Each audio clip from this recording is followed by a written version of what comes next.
So today we're going to be talking about multiplying fractions. This will be a review from our lessons last week in class. I will do a few models and I will show different types of ways to solve multiplying fractions. Remember in class we discussed that you find which method works best for you. You don't have to learn every single method. You need to find the one that works best for you. I hope you like the meme I created myself. Be prepared, your fractions test is coming up this week. The best way to study is to start studying early, not the night before. Let's take a look at what happens when we model fraction multiplication to give us insight into how we actually multiply fractions and why it works. So when we're thinking of multiplication, you can always think of multiplication as an area model. For this area, we have a rectangle. And for a rectangle, we know the area formula is A equals length times width, or A equals base times height. So let's place 1/4 and a half into this scenario. So we could say the width of this rectangle is 1/4, and the length would be a half. So we have to think that this represents half of the rectangle. So I'm going to draw a line. It's not exactly half, but it's close. So I know I only have half of this. So we're going to act like this is not here. So we only have half. Then we're looking at the 1/4. So I'm going to use a different color to break this into fourths. Then we have to remember we only have 1/4. So I'm just going to take this first one. This would be my 1/4 of the half. But now we need to think of going back to the whole. Well, I know I have 1, but what is the total amount in this whole? You have 1, 2, 3, 4, 5, 6, 7, 8. So I have 1 out of 8. So 1/4 times a half represents 1/8. And we did this several times in class last week with models. And we noticed every time we did this that it would be numerator times numerator, which in this case would have been 1, and denominator times denominator, which in this case is 1/8. And we decided this was the pattern of how you actually multiply fractions. So let's take a look at multiplying fractions without modeling. So at the top I wrote, to help you remember, if we're multiplying fractions, we would do numerator times numerator, denominator times denominator straight across. So if I'm looking at this first problem, I would be multiplying straight across. 1 times 5 is 5. 2 times 4 is 8. And then I think, can I simplify 5/8? No, it is in simplest form, so my answer is 5/8. Okay, looking at this next one, we have also 1 times 5, which gives us 5 again. And then this time we have 4 times 3, which is 12. So that's 5/12. And 5 cannot go into 12, and there's no number that they have the same factor of. So we could say 5/12 is the simplest form for both of those. Okay, this next method is the simplifying method. When you're dealing with bigger numbers that you don't want to multiply, you can simplify the numerators and denominators as long as what you do to the top, you do to the bottom. So if I think about this 14/9 times 7/10, I can think of this as actually 14 times 7 as my numerator and 9 times 10 as my denominator. And I can simplify this because 14 and 10 are both divisible by 2. So I'm going to divide them both by 2. And the golden rule with fractions, to keep them equivalent, is what you do to the top, you do to the bottom. So I'm doing it to both. So I would have 7 times 7 over 9 times 5. And that answer would give me 7 times 7 is 49, 9 times 5 is 45. Okay, so I know that 45 will go into 49 one time.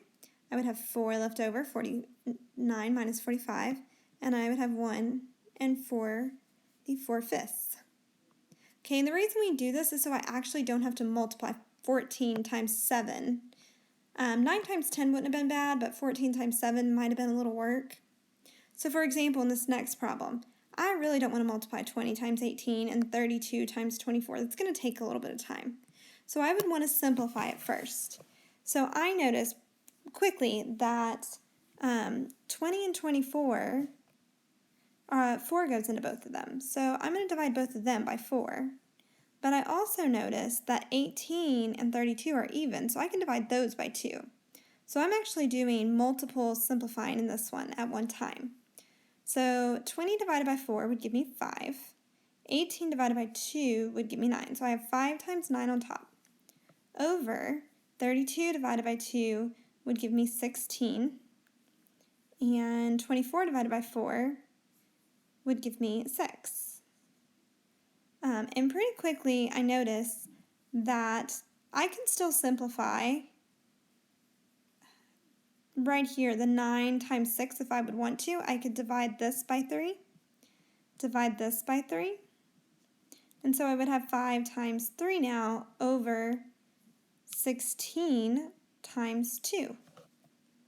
And this would be an easy multiplication now. 5 times 3 is 15.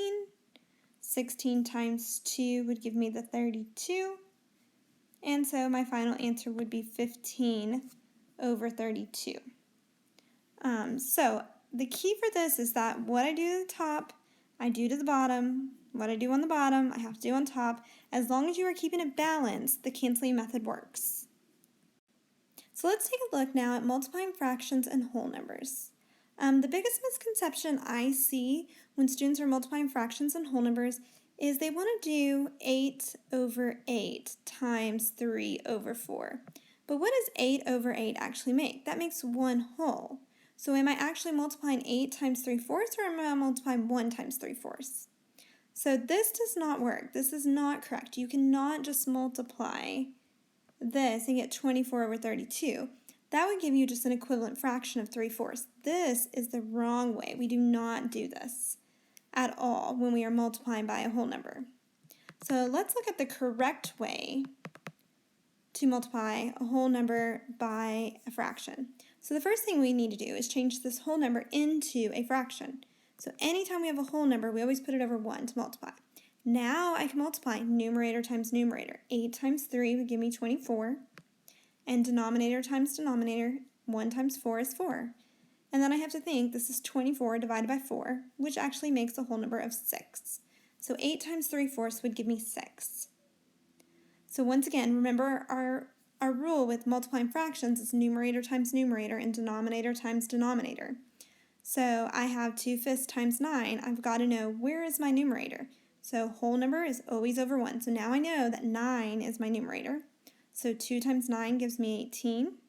5 times 1 gives me 5. So I think how many times will 5 go into 18? It'll go in there 3, which would be 15 with 3 left over. So 3 and 3/5, and it's actually in simplest form as well. What you should notice about both of these answers that we received, when you multiply a whole number by a fraction, you're going to get a smaller number than the actual whole number because you're just taking a fraction of the whole amount. Now we're going to look at multiplying mixed numbers. When you are multiplying mixed numbers, you always need to stop and think, does my answer make sense?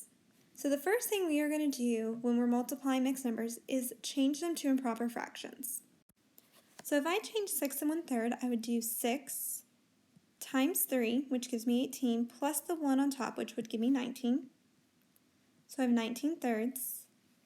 Then I would do 3 times 5, which is 15, plus the 3 on top, which gives me 18. So times 18/5. So what we could do is we could simplify across, which may save us time, but I'm not going to because I know some are still trying to understand. So remember, our next step would be to multiply numerator times numerator, denominator times denominator. So if I'm doing 19 times 18, I'm going to come work this out on the side of my paper. 8 times 9 would give me 72, carry my 7. 8 times 1 is 8, plus the 7 is 15, so I have 152. Placeholder, 1 times 9 is 9, 1 times 1 is 1. So I'm going to add these now. 5 plus 9 is 14, carry my 1. 1 plus 1 plus 1 is 3. So that means it's 342.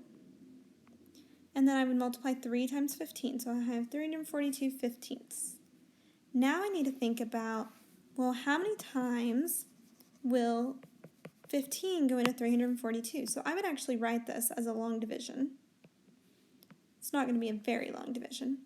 15 will go into 34. I know twice because 15 plus 15 is 30. So I'm going to subtract 30. Bring down my 2. 15 will go into 42 also 2 times, which is 30 again. We would have 12 left over. So I would have 22 and 12/15. But it says simplify if possible. Well, I know 3 can go into 12 and into 15. So that would change 22 into 4/5. So my final answer would be 22 and 4/5. And if I go back and think if my answer makes sense, 6 times 3 is 18, and this is more than 18. So my answer does make sense because 22 4/5 is pretty close to 18. So we're going to go through the steps one more time. I have 4 and 5/6 times 1 and 9/10, going to make those 1 improper fractions first. 4 times 6 gives me 24, plus the 5 on top would give me 29. So I have rewriting this as 29/6. And then I have 1 times 10 is 10, plus the 9 on top would give me 19/10. Okay, now we're going to multiply straight across. I know 6 times 10 is 60. I do not know 29 times 19 off the top of my head, so I am going to work that out. So I'm going to come down here. 20 times 9 times 19. 9 times 9 is 81. Carry my 8. 9 times 2 is 18. Plus 8 would give me 26. Placeholder. 1 times 9 is 9. 1 times 2 is 2.